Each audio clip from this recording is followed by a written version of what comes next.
नमस्कार, पुनः स्वागत करता हूं अपने YouTube channel the court room trial के अंदर। और ये फोर्थ लेक्चर है सीपीसी का। लास्ट क्लास में हम लोगों ने बात करी थी सेक्शन 4 के ऊपर, institution of the civil suit के बारे में बात किया था, सेक्शन 26 के बारे में बात करी थी और स्टार्ट किया था just essential of the civil suit. और असेंशियल ऑफ सिविल सूट के अंदर हमने सबसे पहले देखा था कि साहब हमें पढ़ना है कॉज ऑफ एक्शन। मैंने आपको कल एक चार्ट भी बनवाया था जिसके अंदर मैंने इसमें मेंशन किया था कि भाई असेंशियल ऑफ सिविल सूट्स के अंदर हमें क्या क्या पढ़ना है। और उसका जो पहला पार्ट था, जो पहली चीज़ थी, वो थी अपनी cause of action. Cause of action, देखिए सीपीसी पढ़ने से पहले हमें उसके बेसिक टेनेट्स पता होने बहुत ज़्यादा ज़रूरी है कि बेसिक फंडामेंटल क्या है, किसी भी सिविल सूट के अंदर बेसिक कंपोनेंट्स क्या होते हैं। उसके बाद हम अप्रिशिएट कर पाएंगे सेक्शंस को, अप्रिशिएट कर पाएंगे ऑर्डर्स को, रूल्स को और प्रोसीजर को। Until and unless we are not familiar by the basic elements of a civil suit, कि एक सिविल सूट का बेसिक एलिमेंट क्या क्या होते हैं, हम अप्रिशिएट ही नहीं कर पाएंगे, आगे ही नहीं बढ़ पाएंगे।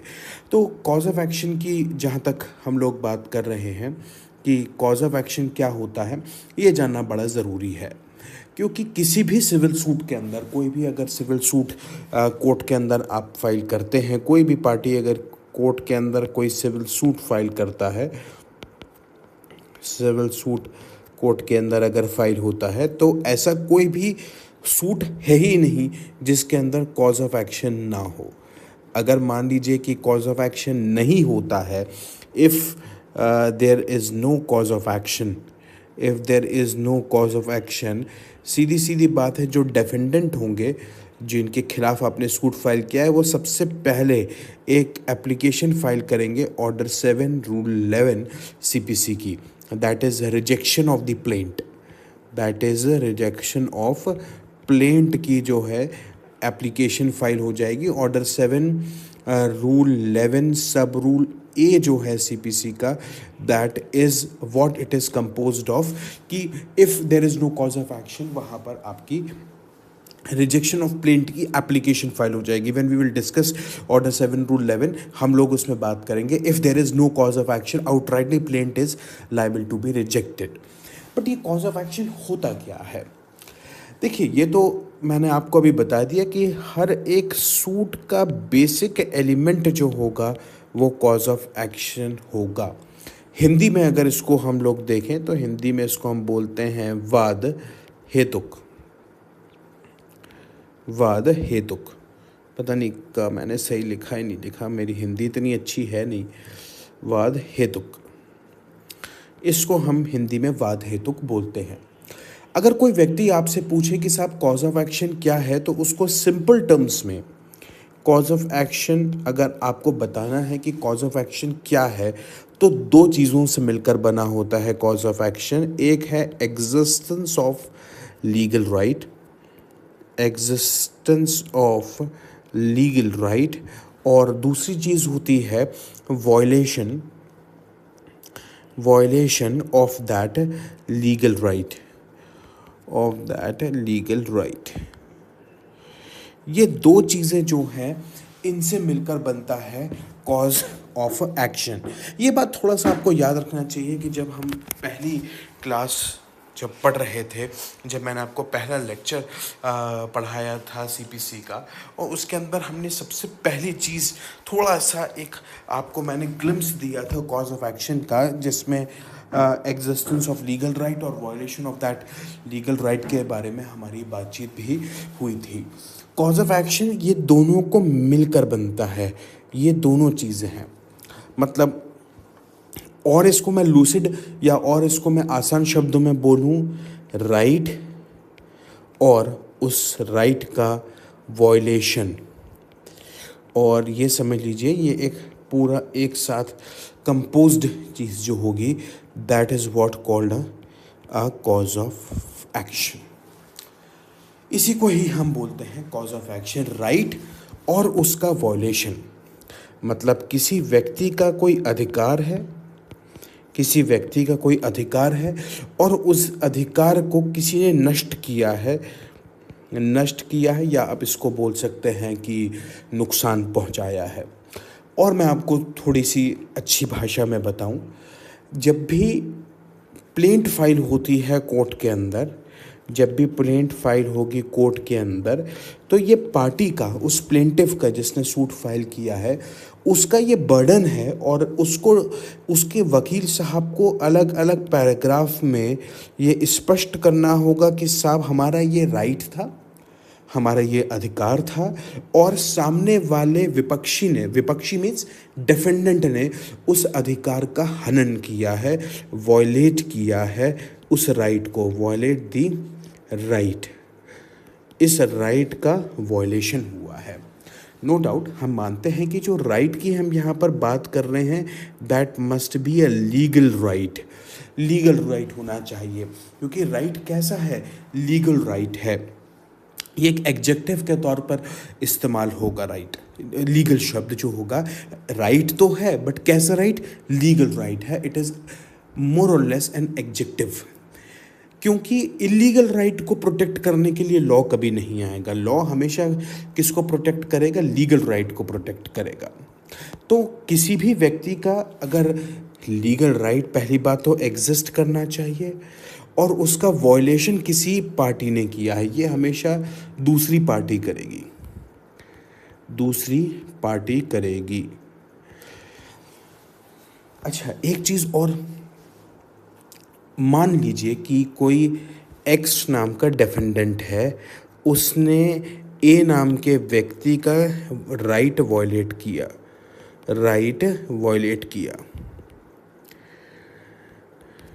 या राइट भी नहीं, इसको आप समझिए, एक्स ने कोई वायलेशन किया, सिर्फ वॉयलेशन से काम नहीं चलेगा। जब एक्स ने वॉयलेशन किया, जब एक्स ने कोई ब्रीच किया, उस वक्त पर ए के पास वो राइट भी सबसिस्ट करना चाहिए था। अगर मेरे पास कोई चीज़ है ही नहीं, मैं आपको बहुत आसान भाषाओं में समझाना चाहता हूँ कि अगर मेरे पास कोई चीज़ है ही नहीं, तो सामने वाला उस चीज़ को मुझसे छीन कैसे सकता है। मान लीजिए मैं हूँ ए और मेरे सामने वाला है एक्स। अब मान लीजिए मेरे पास है एक आईफोन, मेरे पास आईफोन है, तो एक्स उस आईफोन को चुरा सकता है, एक्स उस आईफोन को नुकसान पहुंचा सकता है, एक्स उस आईफोन को उठा के फेंक सकता है, एक्स उस आईफोन को तोड़ सकता है, उस आईफोन का इस्तेमाल कर सकता है, बहुत सारी चीज़ें कर सकता है एक्स मेरे आईफोन से लीगली तो नहीं कर सकता, क्योंकि लीगली तो आईफोन मेरा है, बट एक्स इलीगली जो है उस आईफोन के साथ सब कुछ कर सकता है। बट मान लीजिए अगर मेरे पास आईफोन है ही नहीं, तो एक्स करेगा क्या, कुछ नहीं कर सकता। इसलिए ये चीज़ बहुत ज़्यादा ज़रूरी है दोस्तों कि जब कोई राइट का वॉयलेशन करे, तो वो राइट उस वक्त पर, वॉयलेशन के समय एग्जिस्ट करना चाहिए। अगर कोई चीज़ एग्जिस्ट ही नहीं कर रही, उसका कोई वजूद ही नहीं है, उसका कोई सबसिस्टेंस ही नहीं है, तो उसका आप वॉयलेशन कैसे करोगे। तो ये बात आपको जानना बहुत ज़्यादा ज़रूरी है कि the right must exist in a party at the time of violation by the other party. तब आप जाओगे, ए भागता भागता जाएगा कोर्ट के अंदर और वो अपनी प्लेंट में लिखेगा, एक पैराग्राफ में स्पष्ट ड्राफ्ट करेगा कि मेरे पास मेरा राइट था और सामने वाले ने उस राइट का ब्रीच किया है, और ये दोनों को क्लब करके ही कॉज ऑफ एक्शन बनता है। सिर्फ राइट होएगा तब भी कॉज ऑफ एक्शन नहीं होगा। कॉज ऑफ एक्शन मतलब एक बेसिस जहाँ से सब कुछ यात्रा चालू हुई है, इसको आप ऑप्टिमम पॉइंट मान सकते हैं। या जैसे सोलर सिस्टम में हमारा सेंटर पॉइंट क्या है, सेंटर पॉइंट हमारा सन है, राइट। सेंटर ऑफ ग्रेविटी अगर हम लोग बोलें, मतलब फिजिक्स में हम सेंटर ऑफ ग्रेविटी इसको बोल सकते हैं। जो ऑप्टिमम पॉइंट है, जो कोर है, वो कॉज ऑफ एक्शन होता है, याद रखा जाए। अगर कॉज ऑफ एक्शन एक ऐसा बेस है जिस पर पूरा घर बनता है, जब तक वो बेस ही नहीं होगा आप घर नहीं बना पाओगे। भाई घर बनाने के लिए आपको ज़मीन चाहिए। उसी तरीके से एक सूट को आगे रन करने के लिए, एक सूट को कोर्ट में चलने के लिए बेस चाहिए रहता है, और वो बेस ही क्या है? कॉज ऑफ एक्शन है। अब देखिए ए और बी के बीच में कॉन्ट्रैक्ट हुआ, लीगल कॉन्ट्रैक्ट था। सेक्शन 10 इंडियन कॉन्ट्रैक्ट एक्ट की पूरी कंडीशंस थी। और एक एग्जाम्पल अपन लेते हैं, रियलिस्टिक एग्जाम्पल लेते हैं। कॉन्ट्रैक्ट ये था कि बी जो है, आपने एक मूवी देखी होगी, अगर नहीं देखी तो ज़रूर देखिएगा, रॉकेट सिंह करके एक मूवी आई थी, रॉकेट सिंह, और ये अपना रणबीर कपूर की मूवी थी। तो उसके अंदर जो होता है कंप्यूटर बिजनेस का उनका काम रहता है, उसका एक एग्जांपल लेते हैं अपन। मान लीजिए ए जो है वो रॉकेट सिंह है, रॉकेट सिंह RS, और एक कोई मान लीजिए अपोजिट पार्टी है, मान लीजिए SQL एंटरप्राइजेस करके एक कंपनी है, कोई MNC है, मल्टीनेशनल कंपनी है SQL एंटरप्राइजेस। मैं जस्ट एक हाइपोथेटिकल एग्जाम्पल दे रहा हूँ जो मेरे इस वक्त पे दिमाग में आ रहा है, आप इसको किसी और एग्जाम्पल से भी रिलेट कर सकते हैं, बहुत आसान चीज़। SQL एंटरप्राइजेस जो है वो एक मल्टीनेशनल कंपनी है, उसका बहुत बड़ा कारोबार है, अलग अलग टाइप का कारोबार है, कम्युनिकेशंस में भी डील करती है, पेट्रोकेमिकल में भी डील करती है, ट्रांसपोर्ट में भी डील करती है, कंस्ट्रक्शन में भी डील करती है, बहुत बड़ी कंपनी है। और उसने क्या किया, SQL ने 1000 कंप्यूटर खरीदे, किससे? रॉकेट सेल्स कॉरपोरेशन से। 1000 कंप्यूटर्स खरीदे रॉकेट सेल्स कॉरपोरेशन से, और उसने साथ में 5 साल की 5 इयर्स ऑन बोर्ड सर्विस का अग्रीमेंट किया। मतलब आप जहाँ पर कंप्यूटर रहेंगे वहाँ पर आप आएंगे और उनको आप सर्विस प्रोवाइड करेंगे, ये इनका था। और इन्होंने कॉन्ट्रैक्ट किया कि साहब 1/10/2023 को ये कॉन्ट्रैक्ट हुआ दोनों के बीच में, SQL एंटरप्राइजेज और रॉकेट सेल्स के बीच में। और उसमें उन्होंने बोला कि साहब आप हमें 30/12/2023 तक 1000 कंप्यूटर्स की डिलीवरी देंगे, प्लस 5 साल आगे तक, 2023 अभी चल रहा है, 2023 और मतलब 2028 तक आप हमें इसकी सर्विसेज भी देंगे। किन की? 1000 कंप्यूटर्स की सर्विसेज देंगे ऑन बोर्ड, मतलब जहाँ पर कंप्यूटर रहेंगे वहाँ पर आके। ये लीगल कॉन्ट्रैक्ट है। अब मान लो 30/12/2023 आ जाती है और रॉकेट सेल्स कॉरपोरेशन जो है कंप्यूटर्स डिलीवर ही नहीं करता।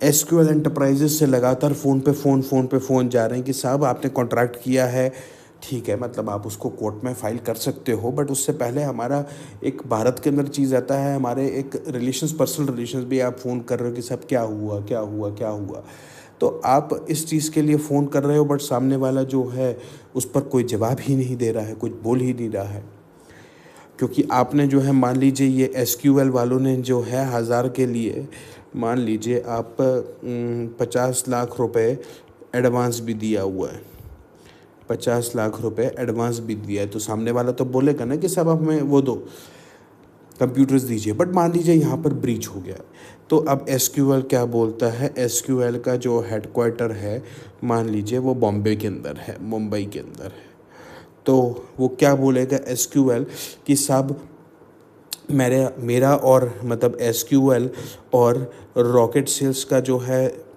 रॉकेट सेल्स कॉरपोरेशन का एक कॉन्ट्रैक्ट हुआ था कि ऐसा ऐसा टर्म्स हम लोगों ने डील किया था कि 30/12/2023 तक आप हमें 1000 कंप्यूटर्स देंगे, बट आपने जो है उसका ब्रीच किया।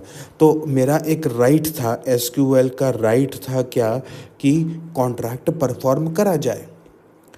भाई उनका एक लीगल राइट था that contract to be performed, contract to be performed, और सामने वाले ने ब्रीच किया, वॉयलेशन कर दिया, मेरा पैसा फंसा था, इसलिए आपने सूट फाइल किया। अब सूट फाइल आप किसके लिए करोगे, या तो स्पेसिफिक परफॉर्मेंस ऑफ कॉन्ट्रैक्ट करोगे या रेसिशन ऑफ कॉन्ट्रैक्ट कर लोगे कि साहब हमें कॉन्ट्रैक्ट को जो है रेपुडिकेट कर दिया जाए, मुझे मेरा पैसा जो है वापस दिया जाए, मतलब कॉम्पेंसेशन भी मुझे मिली जाए, फलाना फलाना बहुत सारी चीज़ें। आप स्पेसिफिक रिलीफ एक्ट वगैरह के अंदर जाएंगे और जो भी टर्म्स है वो करेंगे।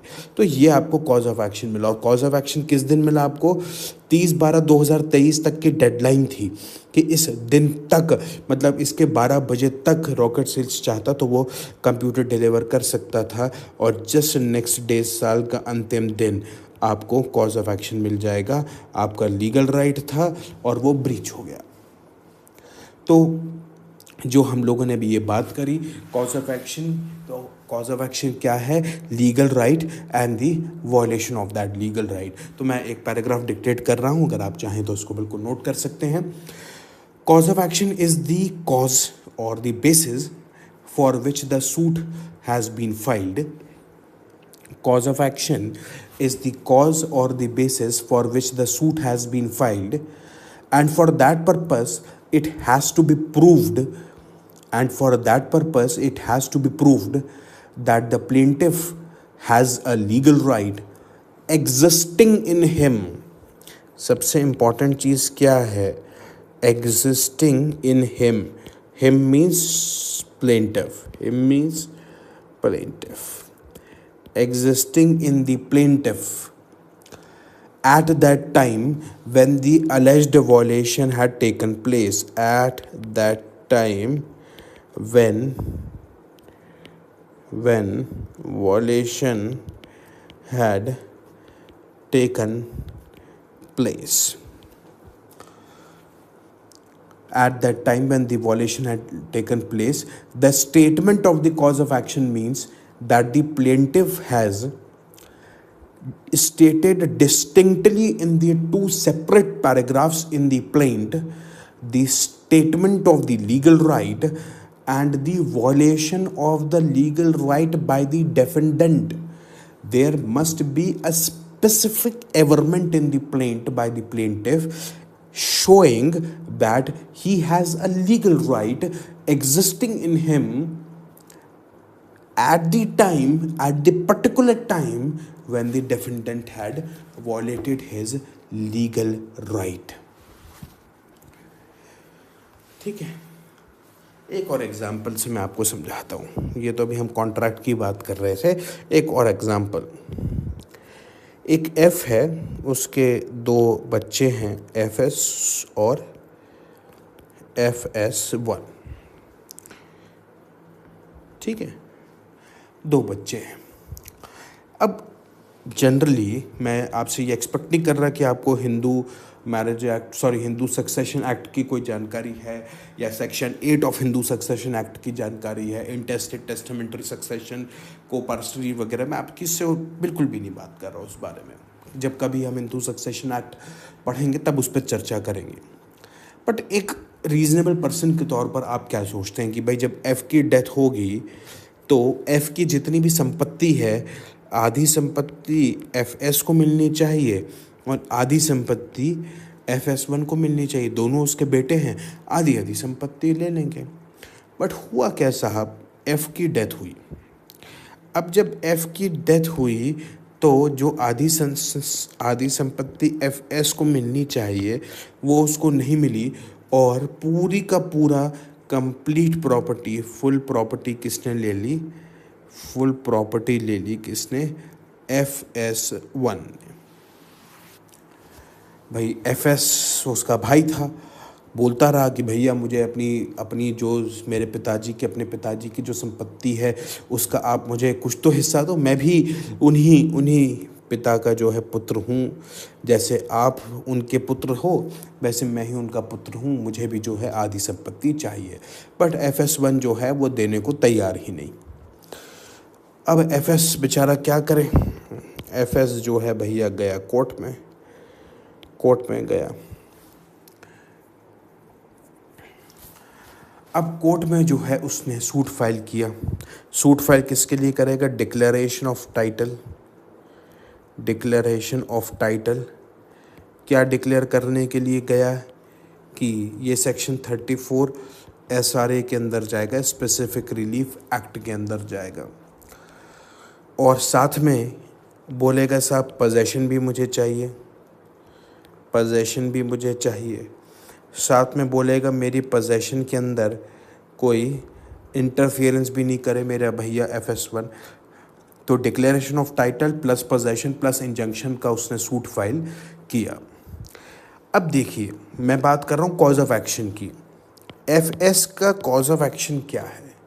सबसे पहली बात, क्या FS का कोई राइट है F की प्रॉपर्टी में? बिल्कुल राइट है, क्योंकि FS उसके फादर थे। हाँ, अब ये अगर F जो है इसको विल कर देते मतलब टेस्टामेंट्री सक्सेशन हो जाता तो ए के पास कोई FS के पास कोई राइट ही नहीं रहता, क्योंकि वो तो अपनी पूरी संपत्ति विल से जो है वसीयत करके FS1 को चलेगा। बट अगर उन्होंने वसीयत नहीं करी है तो FS का राइट है। राइट क्या है जो हम बात कर रहे हैं लीगल राइट की, वो राइट क्या है FS का? FS का राइट है FS is entitled to possession। और वॉयलेशन हुआ या नहीं हुआ? बिल्कुल हुआ। FS1 डिनाइड पोजेशन, तो वॉयलेशन भी हुआ, इस राइट का वॉयलेशन भी हो गया। तो FS को क्या हुआ? कॉज ऑफ एक्शन जनरेट हो गया उस दिन से जिस दिन FS1 डिनाइड पोजेशन, FS1 ने पोजेशन डिनाई कर दी, उस दिन से कॉज ऑफ एक्शन जनरेट हो गया। अब सवाल ये आता है कि जो आप ये बोल रहे हैं यहाँ पर कि साहब FS is entitled to possession, ये वाली चीज़, ये उसका राइट है FS का, ये राइट FS को कैसे मिला? कैसे उसके पास ये हक आया कि उसको भी उसके पिता की संपत्ति में कुछ हिस्सा होना चाहिए?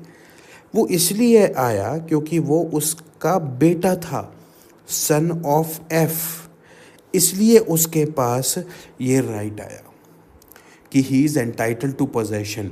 ये हम हिंदू सक्सेशन एक्ट में जब जाते हैं, इंटेस्टेट सक्सेशन होता है।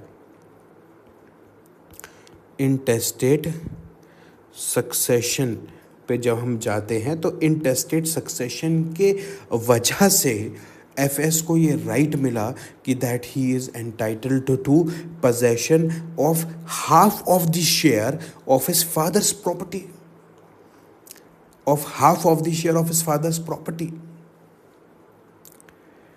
तो FS is entitled to possession, ठीक है, उसका राइट है। बट ये राइट कैसे आया? ये राइट इसलिए आया because he is the son of his father. Simple सी बात है, अगर कोई व्यक्ति अपने पिता की संपत्ति में उसका अधिकार है और आप उससे सवाल ये पूछते हो कि भैया दादा आप ये बताइए कि ये आपके पास अधिकार कैसे आया, तो आप क्या जवाब दोगे? आप ये बोलोगे क्योंकि मैं अपने पिता का पुत्र हूँ, इस कारणवश मुझे मेरे पिता की संपत्ति में अधिकार आता है। और उनके जाने के बाद, मेरे पिता के जाने के बाद, गॉड फॉरबिड ऐसा कभी ना हो किसी के साथ, बट अब क्योंकि हम जानते हैं कि death is a thing which is certain, तो फादर के जाने के बाद उनके सन को, उनके बच्चे को ये अधिकार आएगा। Intestate succession. तो ये तो राइट है, F S is entitled to possession, that is a right, but ये राइट कैसे उसे मिला, ये राइट कैसे उसे मिला, तो आप बोलोगे कि because he is the son of his father. Legal language में आप उसे बोलेंगे कि साहब इंटेस्टेड सक्सेशन हुआ after the death of F, intestate succession हुआ, एफ एस और एफ एस वन को आधा पार्ट एफ एस को मिला और आधा पार्ट एफ एस वन को मिला, तब उस केस में जिस चीज़ की वजह से एफ एस को राइट मिला, बहुत ध्यान से सुनिएगा, जिस चीज़ की वजह से एफ एस को राइट मिला, मतलब इंटेस्टेड सक्सेशन की वजह से एफ एस को राइट मिला, यही इंटेस्टेड सक्सेशन को हम लोग बोल देंगे matter in issue. Matter in issue, इसको हम बोलते हैं matter in issue. Matter in issue वो चीज़ होती है जिसके माध्यम से मुझे मेरा लीगल राइट मिलता है। सिंपल सी भाषा में लीगल राइट, देखिए लीगल राइट होना एक बहुत अलग चीज़ है भाई। F S is entitled to possession, ये उसका लीगल राइट है। एफ एस वन ने, उसके भाई ने उसके लीगल राइट को वॉलेट किया, उसने उसको उसके पिता की संपत्ति में हक देने से मना कर दिया। हमने बात समझ लिया, कॉज ऑफ एक्शन आ गया, हम कॉज ऑफ एक्शन को समझ चुके हैं, कोई समस्या की बात नहीं है। बट सवाल ये आया कि देखिए सिर्फ बोल देने से तो लीगल राइट प्रूव नहीं हो जाएगा ना कोर्ट में। कोर्ट, आप जानते हैं कोर्ट में लीगल राइट को, इस राइट को आपको प्रूव करना पड़ेगा कि ये लीगल राइट कैसे आया मेरे पास। तो जिस चीज़ की वजह से आप अपने राइट को प्रूव करोगे, जो एविडेंसेस आप कोर्ट में दोगे कि साहब एफ एस बोलेगा कि साहब मेरे पिता थे एफ, और एफ के जीवन काल में हम दोनों उनके बच्चे थे, एफ एस, मैं एफ एस और मेरा भाई एफ एस वन, दोनों ही उनके बच्चे थे। दोनों ने मेरे पिता की बहुत सेवा की, हम दोनों ने अपने पिता की बहुत सेवा करी। हम तीनों लोग, मैं, मेरा बड़ा भाई एफ एस वन, मेरे पिता एफ, और हमारी सब मतलब अपनी पत्नियां और बच्चे, पूरा हमारी एक जॉइंट फैमिली प्रॉपर्टी थी। जॉइंट फैमिली में हम लोग सब लोग रहते थे। बट एफ के बाद, एफ के जाने के बाद साहब मेरे भाई के नीयत में कुछ बदनीयती आ गई और उसने मुझे मेरे घर से बाहर निकाल दिया। उसने मुझे मेरे पिता की संपत्ति, जिसमें आधा भाग मेरा था, वो आधा भाग मुझे लेने से मना कर दिया। यही भारत के अंदर मैक्सिमम सूट्स आते हैं इस तरीके के। तो कोर्ट बोलेगा कि ठीक है साहब, हम बात आपकी समझ गए कि आप उनके बेटे हो और आप उनके बेटे होने के कारण आपको अपनी पिता की संपत्ति में अधिकार आता है, हमें कोई समस्या नहीं है। बट आपको वो अधिकार प्रूफ भी तो करना पड़ेगा, बोलने से थोड़ी काम चलेगा। अगर एफएस ने कोर्ट में सूट फाइल किया और वो बोल रहा है कि that I am having entitled to, FS is entitled to possession of a certain property, तो सिर्फ क्या बोलने से बात हो जाएगी? नहीं होगी। आपको अपने राइट को प्रूव करना पड़ेगा, और जिस चीज़ के बिहाफ पर आप अपने राइट को प्रूव करेंगे, जिस चीज़ की हेल्प से आप अपने राइट को प्रूव करेंगे, वही चीज़ होगी मैटर इन इशू। और यहाँ पर इंटेस्टेड सक्सेशन जो है वो मैटर इन इशू है, जिसकी वजह से एफ एस अपना राइट प्रूव कर पाएगा। देखिए, मैं मैटर इन इशू अभी आगे आपको बहुत डिटेल में पढ़ाऊँगा, बट इस वक्त पर बेसिकली आपको कुछ चीज़ें जानना बहुत ज़्यादा ज़रूरी थी। एक और एग्जांपल लेते हैं। एफ का बेटा एफ एस और एक ए नाम का व्यक्ति है। साहब एफ एस जो है सिंगल चाइल्ड है, सिंगल चाइल्ड ऑफ एफ। तो नॉर्मल सी आप और हम यही बोलेंगे कि एफ की अगर डेथ हो जाती है, ये ब्रैकेट्स आप समझ लीजिएगा, मतलब है डेथ, ठीक है। एफ की अगर डेथ हो जाती है तो पूरी प्रॉपर्टी किसको मिलनी चाहिए? एफ एस को मिलनी चाहिए। सिंपल सी वाजिब बात है, उसमें कोई समस्या की बात ही नहीं है। बट होता ये है, वही कहानी में अपना ट्विस्ट आता है। कहानी में ट्विस्ट ये आता है कि एफ की डेथ होती है, मान लीजिए 20/10/2023 को, 20 अक्टूबर 2023 को एफ़ की डेथ होती है, मान लीजिए कोई भी एक आप पकड़ लीजिए, दिल्ली के अंदर डेथ होती है। एफ़ बहुत अमीर आदमी है, उसका एक बहुत पुश्तैनी मकान है, बहुत बड़ा मकान है। मान लीजिए कि ग्रेटर कैलाश में उसका बहुत बड़ा मकान है, बहुत बड़ी कोठी है। जीके के अंदर, ग्रेटर कैलाश के अंदर उसकी बहुत बड़ी कोठी है। अब एफएस काम करता है किधर? एफएस है साहब न्यूयॉर्क के अंदर। न्यूयॉर्क के अंदर है। एफएस को दिल्ली से एक फ़ोन जाता है कि साहब आप तुरंत भारत आइए, आपके पिताजी की बहुत ज़्यादा तबीयत ख़राब है और आइए, he is in the evening of his life और कुछ भी हो सकता है। जबकि एक्चुअली एफ़ की डेथ हो चुकी है, बट क्योंकि ट्रैवलिंग के अंदर ये सूचना नहीं दी गई तो भैया जिससे एफएस को समस्या ना हो और वो सुकून से आ पाए। एफएस आते हैं दिल्ली के अंदर, क्रेमेशन करते हैं और अपने घर जाते हैं तो पता चलता है कि पूरे घर पे कब्जा कर लिया है इस ए नाम के व्यक्ति ने। ए था इनका सर्वेंट मान लीजिए, कम केयर टेकर मान लीजिए, मान लीजिए। ए ने जो है पूरी संपत्ति पर कब्जा कर लिया।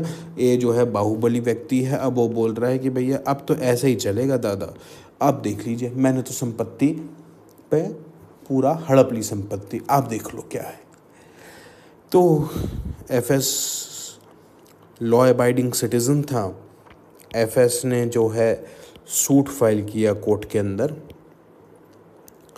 Suit filed in the court, suit file किया, वही डिक्लेरेशन का सूट फाइल किया, declaration of title. Cause of action क्या था एफएस का?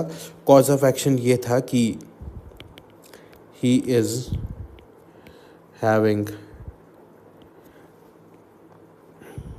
राइट ऑफ ओनरशिप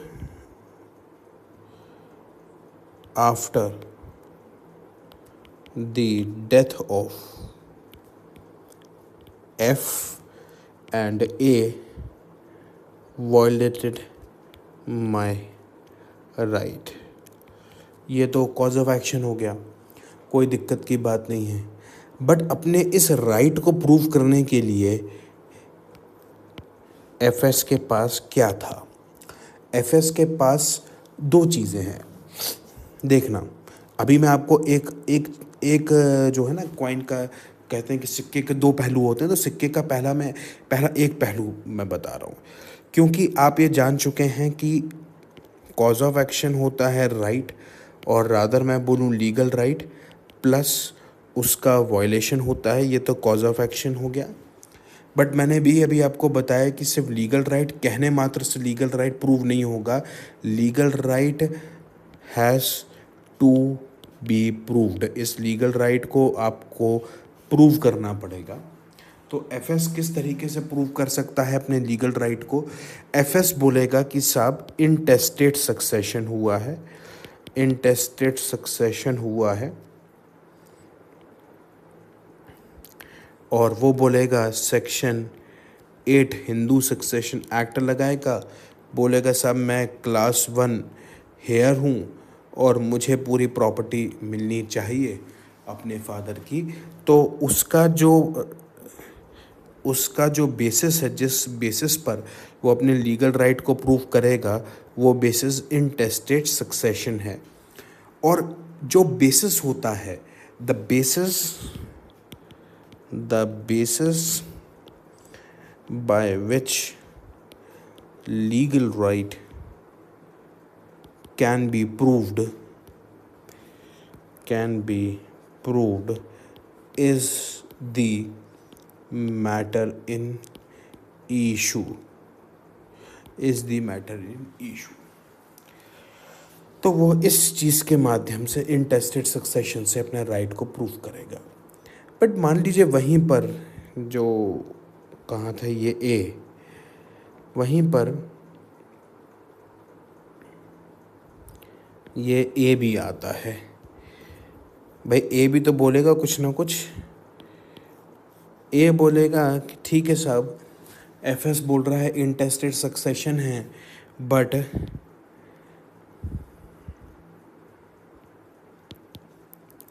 मेरे पास टेस्टामेंट्री सक्सेशन है, क्योंकि ये असली कहानी ये भी बोलेगा कि साहब एफएस तो साल हो गए उसको अपने पिताजी को देखे हुए, सालों से उसने अपने पिताजी को नहीं देखा, सालों से उसने अपने पिताजी को नहीं देखा। अमेरिका में पिछले 20 साल से है। आज जब उसके पिताजी निपट गए, आज उसके पिताजी स्वर्गवासी हो गए, तो वो आज अपना अधिकार लेने आया है। 20 साल से एफएस कहाँ था? 20 साल से मैं था एफ के पास, और उनकी पूरी सेवा चाकरी करी।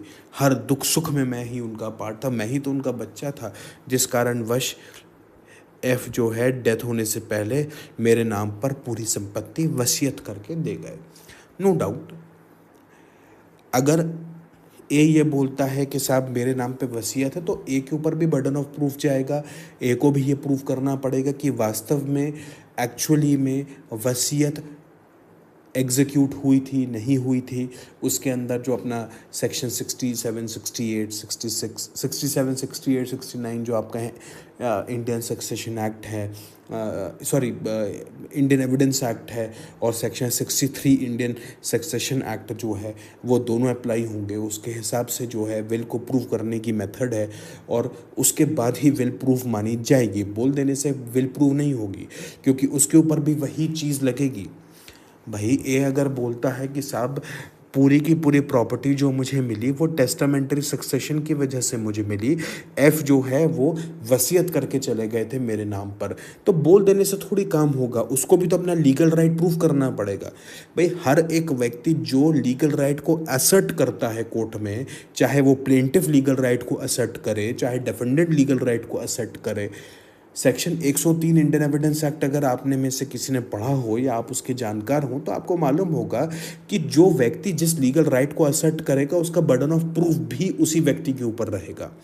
तो यहाँ पर अगर ए बोलता है कि साहब टेस्टामेंटरी सक्सेशन की वजह से पूरी प्रॉपर्टी मेरे पास आ गई, तो ए को अपने लीगल राइट को प्रूव करना पड़ेगा कि that he got the property of A on the basis of will executed by F before his death when he was alive.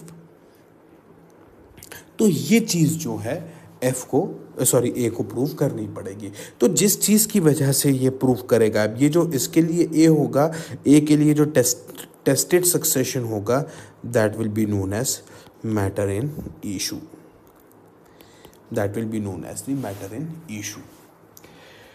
तो उम्मीद करता हूँ आपको कॉज ऑफ एक्शन समझ में आया होगा और आपको मैटर इन इशू जो है समझ में आया होगा। जहाँ तक मुझे मालूम है मैटर एंड इशू को हम अभी आगे और डिस्कस करेंगे।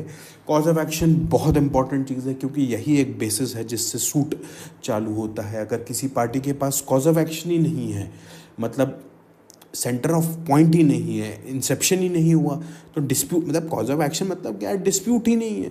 भाई कॉज ऑफ एक्शन ही तो डिस्प्यूट है। कोई व्यक्ति बोल रहा है साहब हमारा कॉज ऑफ एक्शन ही नहीं है, अब कॉज ऑफ एक्शन ही नहीं तो आपको कैसे बोला जाएगा डिस्प्यूट है? तो डिस्प्यूट जब तक नहीं होगा तब तक आप जो है कोर्ट के अंदर आने की आवश्यकता आपको नहीं पड़ेगी। तो कॉज ऑफ एक्शन जो है, ये बात याद रखें, लीगल राइट और उसका वॉयलेशन ऑफ लीगल राइट है, और लीगल राइट कह देने मात्र से प्रूव नहीं माना जाता। आपको एविडेंसेस के माध्यम से लीगल राइट को प्रूव करना पड़ेगा। एक पार्टी बोलेगी कि साहब मैंने इस पर्टिकुलर डॉक्यूमेंट की वजह से मुझे लीगल राइट मिला, दूसरी पार्टी बोलेगी कि नहीं साहब ये तो गलत बोल रहा है, मेरे पास एक और अच्छा डॉक्यूमेंट है, इसके वजह से मुझे बी को लीगल राइट मिला। तो जिसका सही डॉक्यूमेंट होगा, जिसका परफेक्ट टाइटल होगा, नो डाउट कोर्ट उसी के फेवर में जजमेंट करेगा, कोर्ट उसी के फेवर में फैसला लेगा। तो कॉज ऑफ एक्शन समझना बहुत ज़रूरी है। प्लेंट के अंदर जो भी हमारे वकील साहब लोग हैं जो प्लेंट ड्राफ्ट करते हैं, वो बहुत अच्छे से इस चीज़ को जानते हैं कि आपको प्लेंट में ये स्पेसिफिक अवरमेंट करना पड़ेगा कि मेरा लीगल राइट मुझे कैसे मिला। जब तक आप अपनी प्लेंट में ये असर्शन नहीं करेंगे तब तक आपका प्लेंट सही प्लेंट नहीं माना जाएगा।